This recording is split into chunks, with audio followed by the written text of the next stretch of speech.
तो इस एपिसोड की शुरुआत में हमें 3 स्टेट बॉर्डर का पहाड़ी इलाका दिखाया गया, जहां से जिन फैमिली का 5वां मास्टर जिनवेई अपने साथियों के साथ गुजर रहा था। वेल इनके साथ एक कार्गो कैरेज भी थी, जिसे जिनवेई को सेफली अपने घर ले जाना है। अब यहाँ के पहाड़ों में हम एक बंदे को देख पाते हैं, जिसने एक केव पर अचानक से ही हमला कर दिया, और उसके ऐसा करते साथ ही उस केव के अंदर से क्रिम्सन बैट डीमन बाहर आने लगे। वेल इस झुंड में उन डीमंस का किंग भी मौजूद था, और अब इन डीमंस ने मिलकर जिन फैमिली के खेमे पर अटैक करना शुरू कर दिए। ये सब देखकर जिन फैमिली के सर्वेंट्स काफी ज्यादा परेशान हो जाते हैं। वो जिनवेई को बताने लगे कि ये बैड डीमन बेवजह तो हमला नहीं करते, तो फिर ये अचानक से इतनी ज्यादा तादाद में यहाँ पर कैसे पहुँच गए। जो सुनते साथ ही जिनवेई ने फटाफट से अपने थंडर वेपन को समन कर लिया। वो अपने साथियों को बता रहा था कि चाहे आज यहाँ पर कुछ भी क्यों ना हो जाए, लेकिन हम अपने कार्गो को लूज नहीं कर सकते। हमें कुछ भी करके इस कार्गो को हमारी फिंचिंग सिटी पहुँचाना ही होगा। तो मैं एक काम करूँ, कुछ साथियों को लेकर सीधे सिटी की तरफ रवाना हो जाओ, और तब तक मैं कुछ बाकी के सिपाहियों को लेकर इन डीमंस को रोकने की कोशिश करता हूँ। और अब जिनवेई ने अपनी टीम को 2 हिस्सों में बांटते साथ ही अपनी पावर्स को एक्टिवेट कर दिया। वेल यहाँ पर जिनवेई ने थंडर स्ट्राइक हेवन नेट का इस्तेमाल किया था। उसके ऐसा करते साथ ही उन बैड डीमंस पर बहुत ही भयानक थंडर बरसने लगा, जिसमें न जाने कितने ही सारे बैड डीमन मारे गए। साथ ही साथ जिनवेई अपने वेपन्स का इस्तेमाल करते हुए उन पर स्ट्राइक कर रहा था। हालांकि वो चाहे कितने ही डीमंस को खत्म क्यों न कर ले, यहाँ पर बैड डीमन की कोई कमी नहीं थी। और उतने में जिनवेई ने देखा कि इस crimson blood bad demon king ने उनकी कार्गो पर अटैक कर दिया। उस डीमन किंग ने रिलीज की हुई जबरदस्त साउंड वेव की वजह से इन सिपाहियों को तकलीफ होने लगी, जिसके बाद वो डीमन किंग 1 बाय 1 इन सिपाहियों को खत्म करना शुरू कर देता है। जिंदा बची सिपाही उस पर एरोस से अटैक कर रहे थे, मगर डीमन किंग उन सभी अटैक्स को डॉज कर देता है। और फिर उस डीमन किंग ने कैरेज के हॉर्सेस को भी खत्म कर दिया, जिसके चलते वो कैरेज पलटी खाकर नीचे पटक गई, और अब वो डीमन किंग उस पर सवार हो चुका था। जो देखते साथ ही जिनवेई ने हवा में छलांग लगाते हुए अपने थंडर वेपन जमीन पर हिट कर दिए। उसके ऐसा करते साथ ही उस थंडर ने सीधे जाकर डीमन किंग पर हमला कर दिया, और फिर इस थंडर के भयानक झटकों से वो डीमन किंग वहीं पर बेहोश हो जाता है। जिनवेई को लग रहा था कि शायद ये बैड डीमन किंग मारा गया, इसलिए वो फटाफट से जाकर अपने कार्गो को चेक करने लगा। वेल इस कार्गो में कुछ एक्सोटिक बीस्ट थे, जिन्हें जिन फैमिली फिंचिंग सिटी में ले जा रही थी। वेल इन एक्सोटिक बीस्ट को जिंदा देखकर ही जिनवेई के जान में जान आ गई। वो कह रहा था कि चलो अच्छा हुआ ये बीस्ट सही सलामत है, अगर ये मारे जाते तो पता नहीं मैं फैमिली हेड को क्या जवाब देता। लेकिन उतने में वो डीमन किंग दोबारा से अवेकन हो गया। उसने तो अपनी भयानक साउंड वेव रिलीज करते हुए इन सभी को टॉर्चर करना शुरू कर दिया। जिनवेई को इसमें काफी ज्यादा तकलीफ हो रही थी, लेकिन उतने में वहाँ पर एक कल्टीवेटर की एंट्री हो गई। उसने सीधे जाकर बैड डीमन किंग पर अटैक कर दिया था, और जिनवेई से कह रहा था कि क्यों ना इस डिमोनिक बीस्ट को निपटाने में मैं आपकी मदद करूं। और अब यहाँ पर उस कल्टीवेटर ने डीमन किंग पर स्लैशेस रिलीज करना शुरू कर दिए, लेकिन वो डीमन किंग बड़ी आसानी के साथ उन्हें डॉज कर रहा था। उसी वक्त जिनवेई अपनी थंडर स्ट्राइक को रिलीज करते हुए उस डीमन किंग को कैद कर लेता है, और इसी मौके का फायदा उठाते हुए उस कल्टीवेटर ने डीमन किंग पर स्लैश अटैक रिलीज कर दिया, जिससे तो घायल होने के बाद वो डीमन किंग काफी जोर जोर से चिल्लाने लगता है। यहाँ पर हम देख पाते हैं कि उस साउंड वेव से जिनवेई को काफी ज्यादा तकलीफ हो रही, लेकिन उस कल्टीवेटर पर इस डीमन किंग की साउंड वेव का कोई असर नहीं हो रहा था। इसलिए उसने फटाफट से हवा में छलांग लगाते हुए सोरिंग विंड स्लैश टेक्निक को एक्टिवेट कर दिया, और इस बंदे के एक ही हमले में उस डीमन किंग का काम तमाम हो गया। अब ये देखते साथ ही जिनवेई उस बंदे को ग्रीट करते हुए कहने लगा कि आपका बहुत बहुत शुक्रिया, अगर आप सही वक्त पर नहीं आती तो शायद हम सभी लोग मारे जाते। वैसे मेरा नाम जिनवेई है, क्या आप मुझे अपना नाम बता सकते हो? और उतने में उस बंदे को काफी ज्यादा तकलीफ होने लगी। दरअसल ये कोई और नहीं बल्कि शीटियान थे, यानी कि शीमो के फादर। शीटियान ने अपनी डायरी में लिखा था कि उन्होंने बैड डीमन को खत्म करवाने में जिनवेई की मदद की थी, मगर उसी वक्त उन्हें पेट्रिफिकेशन डिजीज का बैकलैश मिला, जिसके चलते वो वहीं पर बेहोश हो गए। साथ ही शीटियान ने ये भी लिखा था कि मेरी इस बीमारी का कोई इलाज नहीं, कोई भी हीलर मुझे ठीक नहीं कर सकता था। लेकिन फिर मुझे एक पिल के बारे में पता चला। इस दुनिया के मार्शल आर्टिस्ट अपनी ची पावर को कल्टीवेट करने के लिए उस पिल को कंज्यूम करते हैं। इस पिल की वजह से मेरा पेट्रिफिकेशन डिजीज थोड़ा सा कंट्रोल होगा, लेकिन वो पूरी तरह से क्योर होगा ये बताना थोड़ा सा मुश्किल है। तो मुझे इसी बारे में जानकारी हासिल करने के लिए मार्शल कल्टीवेटर्स के साथ दोस्ती बढ़ानी होगी, तभी जाकर मेरे सवालों के जवाब मिलेंगे। लेकिन मेरा तो किसी भी इंपीरियल कोर्ट या फिर मार्शल सेक्ट के साथ कोई कनेक्शन नहीं, इसीलिए अब मुझे कुछ भी करके नोबल फैमिली का ही हिस्सा बनना पड़ेगा। मैंने सुना था फिंचिंग सिटी की जिन फैमिली काफी ज्यादा पावरफुल है, वो वो लोग एलिक्सर्स और मेडिसिन हब का बिजनेस करते। इतना ही नहीं, मैंने कुछ रूमर सुने थे कि उन्होंने अपने बिजनेस को 3 स्टेट बॉर्डर तक भी एक्सपांड किया है। उनके पास एक्सेलेंट इंटेलिजेंट नेटवर्क है। सो अगर मैं जिन फैमिली में शामिल हो गया तो मेरे कई सारे सवालों के जवाब मुझे मिल सकते हैं। वेल, ये सब पढ़ने के बाद शिमू इन लोगों को बताने लगा कि शायद मेरे फादर ने जानबूझकर उन बैड डीमंस को अवेकन किया था ताकि वो जिन फैमिली के ट्रस्ट को गेन कर पाए। अब ये सुनकर यूहान को काफी ज्यादा बुरा लग रहा था। उसे कहीं ना कहीं ये फील हो रहा था कि उसके फादर शी टियान ने जिन फैमिली का फायदा उठाया है और उसे पता था कि ये सारी बातें उसकी मदर को भी हर्ट करेगी। इसलिए वो तुरंत ही लेडी जेन के पास जाकर उन्हें समझाने लगी कि मेरे फादर काफी ज्यादा बीमार थे, उन्हें ट्रीटमेंट की जरूरत थी और शायद इसी वजह से उन्होंने ये सब किया। मगर लेडी जेन शी टियान ने लिखी हुई सारी बातों को सुनना चाहती थी, इसलिए शिमू आगे की कहानी बताने लगा। वेल, जब शी टियान को होश आया तब उसने देखा कि जिनवेई तो उन्हें अपने साथ लाया है। जिनवेई उसे बता रहा था कि तुम फिलहाल जिन मैनर में हो। वेल, मैं इस फैमिली का 5वां बेटा हूँ तो मुझे 5th मास्टर के नाम से भी जाना जाता। तो शी टियान भी उसे अपना नाम बताकर पूछने लगे कि क्या आप मुझे बता सकते हो कि एग्जैक्टली हुआ क्या था। तो जिनवेई उन्हें बताने लगा कि हम दोनों ने मिलकर बैड डीमन किंग को खत्म किया था, लेकिन उसके तुरंत बाद ही तुम बेहोश हो गए। 2 दिनों तक तुम्हें बिल्कुल भी होश नहीं आया। अब ये सुनते साथ ही शी टियान तुरंत ही मास्टर जिनवेई का शुक्रिया अदा करते हैं। तो जिनवेई उससे कहने लगा कि तुम्हें थैंक्स बोलने की कोई जरूरत नहीं, ये तो मेरा फर्ज था। मेरे ख्याल से तुम किसी बहुत ही खतरनाक बीमारी से जूझ रहे हो। तो शी टियान उन्हें बताने लगे कि हाँ, कुछ सालों से मैं पेट्रिफिकेशन डिजीज से सफर कर रहा हूँ। शायद ज्यादा पावर यूज करने की वजह से ही मुझ पर बैकलैश हुआ। तो जिनवेई उन्हें बताने लगा कि तुम्हें टेंशन लेने की कोई जरूरत नहीं, हमने तुम्हें ऑलरेडी ची स्पिरिट पिल खिला दी है। अब अगले 10 सालों तक तो तुम्हारा पेट्रिफिकेशन डिजीज तुम पर बिल्कुल भी बैकलैश नहीं करेगा। तुम्हारी ची पावर जो हमेशा ब्लॉक रहती है वो अब स्मूथली रन करेगी। अब ये सुनकर शी टियान काफी ज्यादा हैरान हो गए। वो कहते हैं कि जहाँ तक मैं जानता हूँ ची स्पिरिट पिल काफी ज्यादा एक्सपेंसिव है। इनफैक्ट नोबल फैमिलीज भी उसे अफोर्ड नहीं कर सकती, मगर फिर भी आपने मेरे जैसे स्ट्रेंजर को पिल खिलाई, इसके लिए मैं आपका हमेशा शुक्रगुजार रहूंगा। जो सुनते साथ ही जिनवेई जोर जोर से हंसने लगा। वो कह रहा था कि तुमने अपनी जान दांव पर लगा के ये सारा प्लान बनाया। अगर मैं तुम्हें नहीं बचाता तो तुम्हारे सारे एफर्ट्स जाया हो जाते। अब ये सुनकर शी टियान भी थोड़ा सा कंफ्यूज हो गए। वो कहते हैं कि मास्टर आप क्या कहना चाहते हो, ये मुझे जरा भी समझ नहीं आ रहा। तो जिनवेई उसे बताने लगा कि तुम एक मामूली से फ्री कल्टीवेटर हो, तो बताओ फिर तुम अचानक से 3 बॉर्डर स्टेट में कैसे पहुंच गए। इतना ही नहीं, हमारी जिन फैमिली न जाने कितने ही सालों से वहाँ से ट्रैवल करती आ रही, लेकिन कभी भी हम पर बैड डीमंस ने अटैक नहीं किया था। हम लोग हमेशा उसी वक्त ट्रैवल करते हैं जब वो बैड डीमन हाइबरनेशन पर हो, लेकिन इस बार अचानक से उन बैड डीमंस की नींद खुल गई और उन्होंने हम पर अटैक कर दिया। अब तुम ही बताओ, क्या ये कोई इत्तेफाक हो सकता है? मेरे ख्याल से तुम हमारी जिन फैमिली को बेवकूफ समझते हो, इसलिए तो तुमने ये सारा प्लान बनाया। सब शी टियान के सामने भी सच बोलने के अलावा और कोई ऑप्शन नहीं था। वो कहते हाँ, आपने एकदम सही पहचाना, वो सारा प्लान मैंने बनाया था क्योंकि मैं आपकी जिन फैमिली को सर्व करना चाहता हूँ और मुझे पूरी उम्मीद है कि मास्टर जिनवेई मुझे इसका मौका देंगे। जिस पर मास्टर जिनवेई कहने लगा कि हाँ, तुम काफी ज्यादा पावरफुल हो, लेकिन तुम्हारी पेट्रिफिकेशन डिजीज की वजह से तुम हमारे किसी काम नहीं आने वाले। इनफैक्ट आगे चलकर तुम हमारी जिन फैमिली पर बोझ बन जाओगे। जो सुनकर शी टियान कहने लगा कि पहली बात तो ये है कि अगर मैं जिन फैमिली में शामिल हुआ तो मैं उनके खातिर किसी भी मिशन को पूरा करूंगा। इनफैक्ट मैं अपनी जान भी दांव पर लगाने के लिए तैयार हूँ। दूसरी बात ये है कि मैंने इतना बड़ा प्लान बनाया ताकि मैं जिन फैमिली का मेंबर बन पाऊँ, तो इससे ये बात साबित होती है कि मैं किसी भी हद तक जा सकता हूँ। अगर मुझे किसी चीज को हासिल करना है तो फिर कोई मुझे रोक नहीं सकता।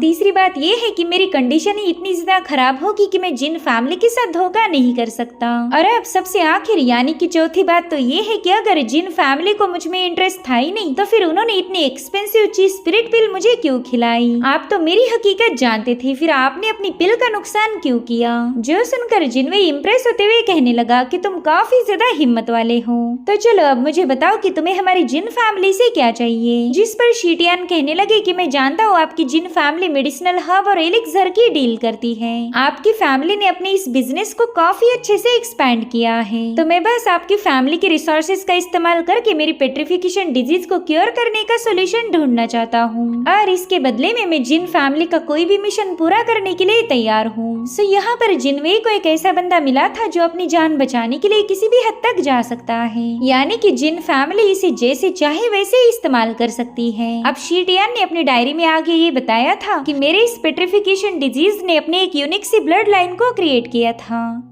जिनके पास भी ये यूनिक सी ब्लड लाइन थी उन्होंने मार्शल आर्ट में कोई खास कारनामा नहीं किया, मगर इस यूनिक सी ब्लड लाइन का एक फायदा भी था। हमारे जैसे लोग कुछ खास किस्म के स्पिरिचुअल बीस्ट को बड़ी आसानी से सप्रेस कर सकते हैं। सो गाइस, यही वजह थी कि बैड डीमन के हमलों का शीटियान पर कोई असर नहीं हुआ था, जबकि जिनवे की हालत तो खराब हो गई थी। शीटियान बता रहे थे कि ईस्टर्न कॉन्टिनेंट के न जाने कितने ही सारे लोगों के पास एंशिएंट ब्लड लाइन्स हैं और इसी वजह से वो लोग एंशिएंट स्पिरिचुअल बीस्ट को बड़ी आसानी से प्रेस कर सकते और इन स्पिरिचुअल बीस्ट के एसेंस का इस्तेमाल करते हुए स्पिरिट कंट्रोल पिल को बनाया जा सकता। वेल, ईस्टर्न कॉन्टिनेंट के लोगों को बारबेरियंस कहा जाता है, जो कि इंसानों के साथ बिल्कुल भी कोई ट्रेड नहीं करना चाहते। वो लोग इन डिमोनिक बीस्ट को मार तो सकते हैं, लेकिन वो इंसानों के साथ सौदेबाजी नहीं करते और इसी वजह से चीज स्पिरिट पिल को रिफाइन करना काफी ज्यादा मेहनत का काम है। जो सुनकर जोंगशू बताने लगी कि मेरे ख्याल से आपके फादर उन बारबेरियंस के साथ सौदा करना चाहते थे ताकि वो चीज स्पिरिट पिल को हासिल कर पाए। तो लेडीजेन बताने लगी कि हाँ, उन्होंने मुझे कुछ पिल्स दी थी जो कि चीज स्पिरिट पिल नहीं थी, मगर फिर भी पेट्रिफिकेशन डिजीज के असर को कम कर सकती है।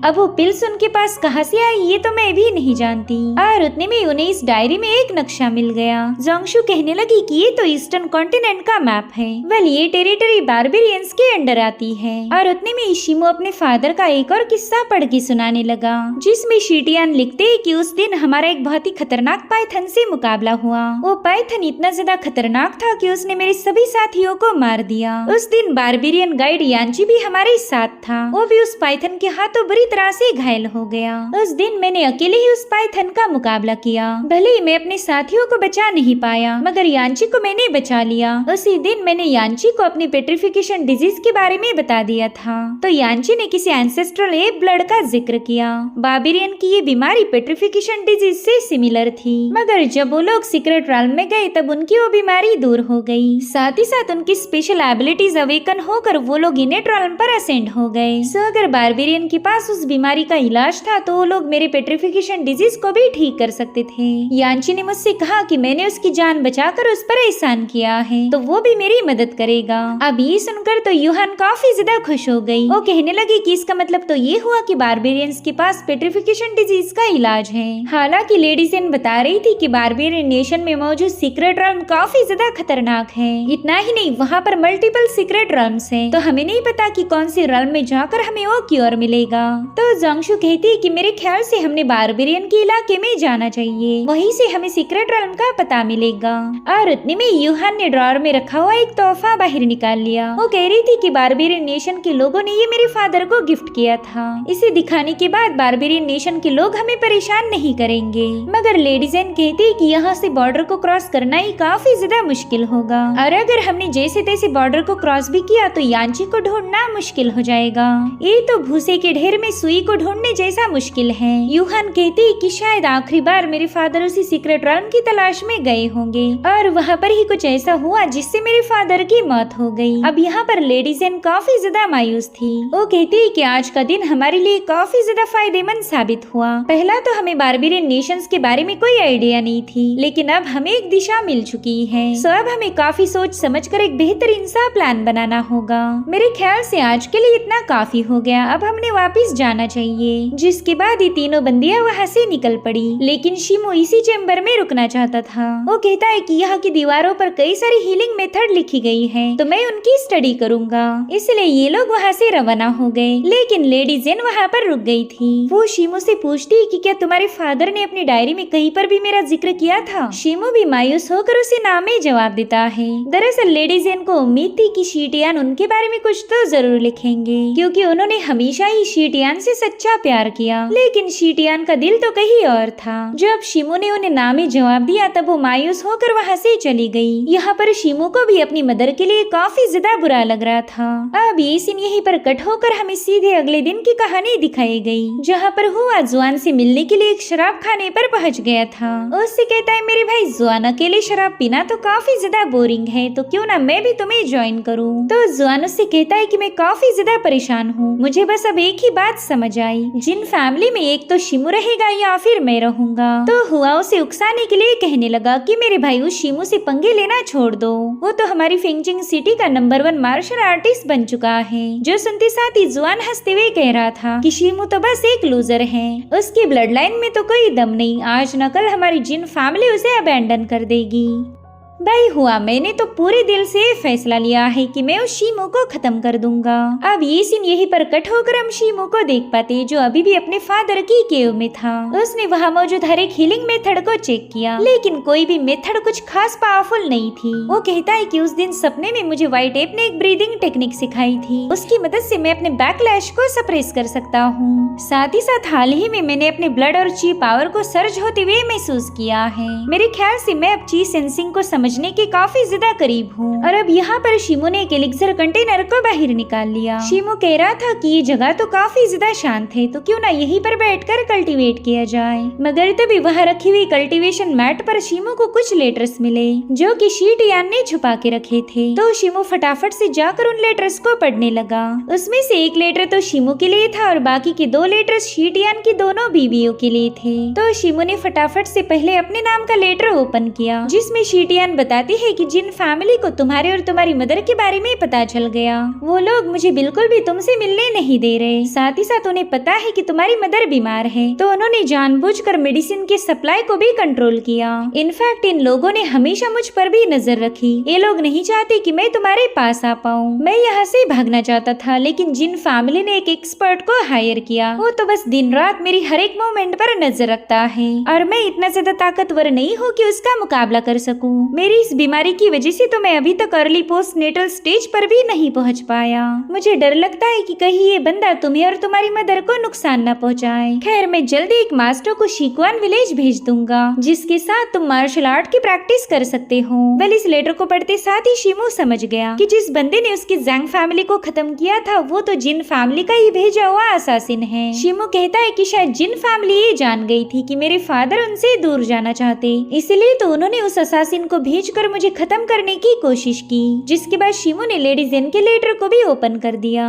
वो कहते हैं कि जिन फैमिली के साथ मेरा जो कनेक्शन था, उसमें हम दोनों ने अपना अपना फायदा देखा। तुम्हें भी जिन फैमिली पसंद नहीं थी और मैं भी उनसे नफरत करता हूँ। अगर जिन फैमिली में कोई मेरे दिल के करीब होगा तो वो बस तुम और यूहान हो, और हम तीनों भी जिन फैमिली के पिंजरे में कैद हैं। इन कुछ सालों में तुमने मुझ पर इतने सारे एहसान किए कि मैं कभी उन्हें चुका नहीं पाऊंगा। मैं अच्छे से जानता हूँ कि तुम मुझसे प्यार करती हो, लेकिन मैंने कभी तुमसे मोहब्बत नहीं की। शिमू की मदर ही मेरी पहली और आखिरी मोहब्बत थी। मुझे हमेशा ये मलाल रहेगा कि मैंने तुम्हें तुम्हारा हक नहीं दिया। मैं जिस सफर पर जाने वाला हूँ वो काफी ज्यादा भयानक है। अगर मैं वहाँ से जिंदा वापिस आ पाया तो जरूर से तुम्हारे साथ वफादारी के साथ रिश्ता निभाऊंगा। शिमू भी इस लेटर को पढ़कर काफी ज्यादा इमोशनल हो गया। वो इतना तो समझ गया कि उसके फादर ने कभी भी लेडी जेन से मोहब्बत नहीं की। वो कहता है कि अगर मेरे फादर जिंदा बच भी जाते तो मुझे नहीं लगता कि वो लेडी जेन के साथ कभी सिंसियर रह पाते। खैर मौका मिलते साथ ही मैं लेडी जेन को उनका लेटर दे दूंगा। जिसके बाद शिमू ने तीसरा और फाइनल खत ओपन किया, जो कि शीटियान ने शिमू की मदर के लिए लिखा हुआ था। उस लेटर में कहते हैं कि मैंने तुमसे वादा किया था कि मैं जिंदगी भर तुम्हारा साथ निभाऊंगा,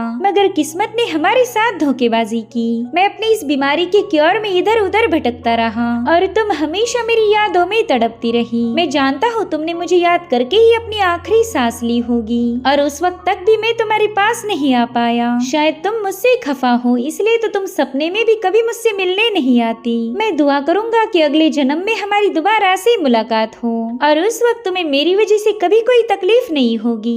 अभी सारे लेटर्स पढ़ने के बाद शिमू इतना तो समझ गया कि उसके फादर ने जानबूझकर उसे अबैंडन नहीं किया था, बल्कि शीटियान ने की हुई अरेंजमेंट की वजह से लेडी जेन शिमू को ढूंढ पाई, वरना वो असासिन तो शिमू को कब का ही मार देता। यहाँ पर शिमू ने अपने फादर के लेटर्स जला जला दिए। उसे पता था कि अब शीटियान के जाने के बाद इन लेटर्स का कोई मतलब नहीं बनता। कुछ टाइम पहले ही शीमो को एक लड़के ने चीज स्पिरिट पिल दी थी, तो अब शीमो उस पिल को रिफाइन करने का डिसीजन लेता है। वेल उस पिल को कंज्यूम करते साथ ही हमें शीमो का माइंड स्पेस दिखाया गया। वहाँ मौजूद व्हाइट एप बड़ी तेजी के साथ भाग रहा था। जब भी इस व्हाइट एप ने मूवमेंट की थी तब शीमो को अपनी बॉडी में बहुत ही स्ट्रॉन्ग ची पावर महसूस हुई। दरअसल वो व्हाइट एप मून एसेंस को एब्जॉर्ब करता था। सो ये देखते साथ ही शीमो भी उसी लोकेशन पर पहुंच जाता है जहां से वो मून एसेंस को काफी आसानी से एक्सेस कर सकता था। अब जैसे ही शीमो ने इस पावर को एब्जॉर्ब करना शुरू किया, बस थोड़ी देर में उसे चीज सेंसिंग हासिल हो गई। वो अब वहाँ मौजूद हर एक छोटी से छोटी चीज को भी ऑब्जर्व कर सकता था। शीमो को तो लगा ही नहीं था कि उस बंदी ने दी हुई चीज स्पिरिट पिल उसके इतने ज्यादा काम आएगी। यहाँ पर शीमो तो अपनी इस अचीवमेंट को लेकर काफी ज्यादा खुश हो गया।